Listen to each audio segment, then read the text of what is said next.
നമസ്കാരം, good will പാചകത്തിന്റെ പുതിയൊരു എപ്പിസോഡിലേക്ക് എല്ലാവർക്കും സ്വാഗതം. നമ്മളിന്ന് പാകം ചെയ്യാൻ പോകുന്ന ഒരു തോരനാണ്. മൾബറിയുടെ ഇല കൊണ്ടുള്ള ഒരു തോരനാണ് നമ്മൾ പാകം ചെയ്യാൻ പോകുന്നത്. ഒരുപാട് ഔഷധ ഗുണങ്ങളുള്ള നമ്മുടെ എല്ലാ വീടുകളിലും കണ്ടുവരുന്ന ഒരു ഇലയാണ് മൾബറിയുടെ ഇല. അതുകൊണ്ട് എങ്ങനെ എളുപ്പത്തിൽ രുചികരമായി തോരൻ തയ്യാറാക്കാമെന്ന് നമുക്ക് നോക്കാം. നമ്മൾ മൾബറിയുടെ ഇല എടുക്കുമ്പോൾ ശ്രദ്ധിക്കേണ്ടത് അതിൻ്റെ കൂമ്പ് ആണ് എടുക്കേണ്ടത്. ഇല അധികം മൂക്കാത്ത ഇലകൾ തന്നെ നോക്കിയെടുക്കണം, ഇല്ലെങ്കിൽ രുചി വ്യത്യാസം ഉണ്ടാവും, ചെറിയൊരു കയ്പ്പ് അനുഭവപ്പെടും. അതുകൊണ്ട് ഇതളുകൾ മാത്രം എടുക്കാവുള്ളൂ. നമുക്കിതിൻ്റെ ഇലകൾ അടർത്തിയെടുത്തിട്ട് തോരന് ആവശ്യമായ രീതിയിൽ നമുക്ക് ചെറുതായിട്ട് കട്ട് ചെയ്തെടുക്കാം.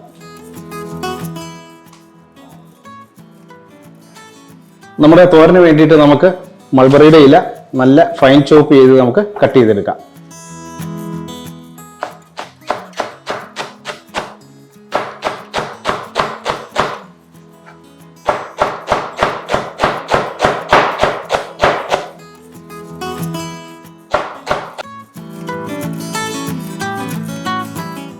ഫൈൻ ചോപ്പ് ചെയ്ത മൾബറിയുടെ ഇല നമ്മൾ കട്ട് ചെയ്ത് ഒരു പാത്രത്തിലേക്ക് മാറ്റാം. തോരൻ തയ്യാറാക്കാനായി നമ്മളൊരു മൺചട്ടി എടുത്തിട്ടുണ്ട്. നമ്മുടെ ചട്ടി ചൂടായിട്ടുണ്ട്. നമുക്കതിലേക്ക് 1 ടീസ്പൂൺ വെളിച്ചെണ്ണ ചേർത്ത് കൊടുക്കാം. നമുക്കതിലേക്ക് അല്പം കടുക് ചേർത്ത് കൊടുക്കാം. കടുക് പൊട്ടി വന്നിട്ടുണ്ട്. ഇനി നമുക്ക് വത്തൽമുളക് ചേർത്ത് കൊടുക്കാം. അല്പം കറിവേപ്പില കൂടി ചേർത്ത് കൊടുക്കാം. അല്പം ചെറിയ ജീരകം ചതച്ചത് നമുക്ക് ചേർത്ത് കൊടുക്കാം. 1 ടീസ്പൂൺ വെളുത്തുള്ളി ഫൈൻ ചോപ്പ് ചെയ്ത് നമ്മൾ ചേർത്ത് കൊടുക്കുന്നുണ്ട്. അതോടൊപ്പം തന്നെ ഒരു 10 ചെറിയുള്ളി സ്ലൈസ് ചെയ്തും കൂടെ ചേർത്ത് കൊടുക്കുന്നുണ്ട്.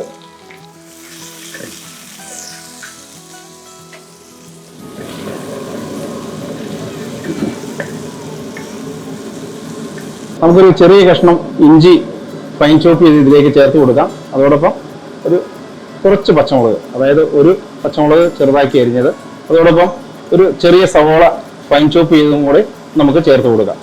ഒരു അല്പം ഉപ്പ് നമുക്ക് ചേർത്ത് കൊടുക്കാം. ഇനി നമുക്ക് സവോള എല്ലാം ഒന്ന് ഹാഫ് ഫ്രൈ ചെയ്ത് എടുക്കാം. നമ്മുടെ സവോള ഏകദേശം ഹാഫ് ഫ്രൈ ആയി വന്നിട്ടുണ്ട്. ഇനി ഇതിലേക്ക് നമുക്ക് അല്പം മഞ്ഞൾപ്പൊടി ചേർത്ത് കൊടുക്കാം.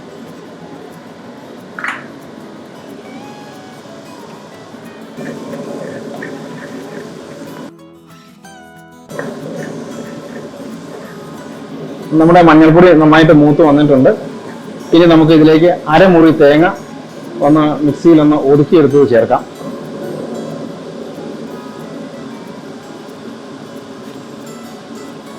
നിങ്ങൾക്ക് വേണമെങ്കിൽ സൗകര്യാർത്ഥം ഇഞ്ചിയും വെളുത്തുള്ളിയും പച്ചമുളകും ചെറിയ ജീരകം എല്ലാം മിക്സിയിലിട്ടൊന്ന് ക്രഷ് ചെയ്തെടുത്ത് തേങ്ങയുടെ ഒപ്പം ചേർക്കാവുന്നതാണ്. ഞാനെല്ലാം സെപ്പറേറ്റ് ആണ് എടുത്തിരിക്കുന്നത്. ഇനി നമുക്ക് നമ്മുടെ തേങ്ങ ഒന്ന് അത്യാവശ്യം നന്നായിട്ട് മൂത്ത് വരേണ്ടതുണ്ട്.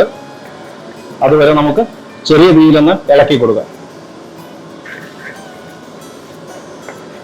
നമ്മുടെ തേങ്ങ ഏകദേശം മൂത്ത് വന്നിട്ടുണ്ട്. ഇനി നമുക്ക് ഇതിലേക്ക് മൾബറിയുടെ ഇല നമ്മൾ നന്നായി ഫൈൻ ചോപ്പ് ചെയ്ത് ചേർത്ത് കൊടുക്കാം.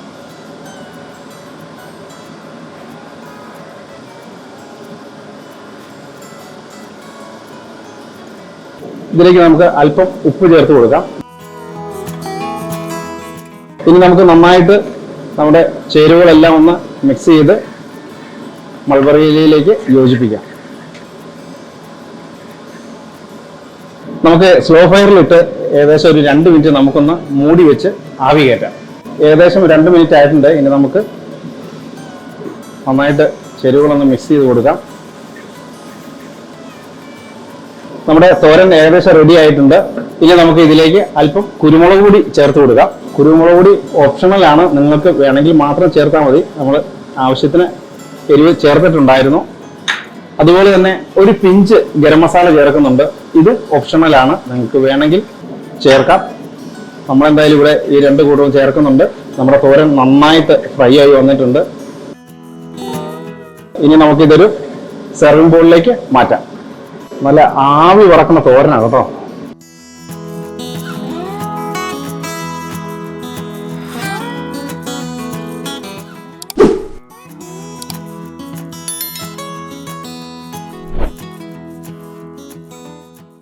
നമ്മളിന്ന് തയ്യാറാക്കിയ മൾബറി ഇലയുടെ തോരൻ നിങ്ങൾക്ക് എല്ലാവർക്കും ഇഷ്ടമായെന്ന് കരുതുന്നു.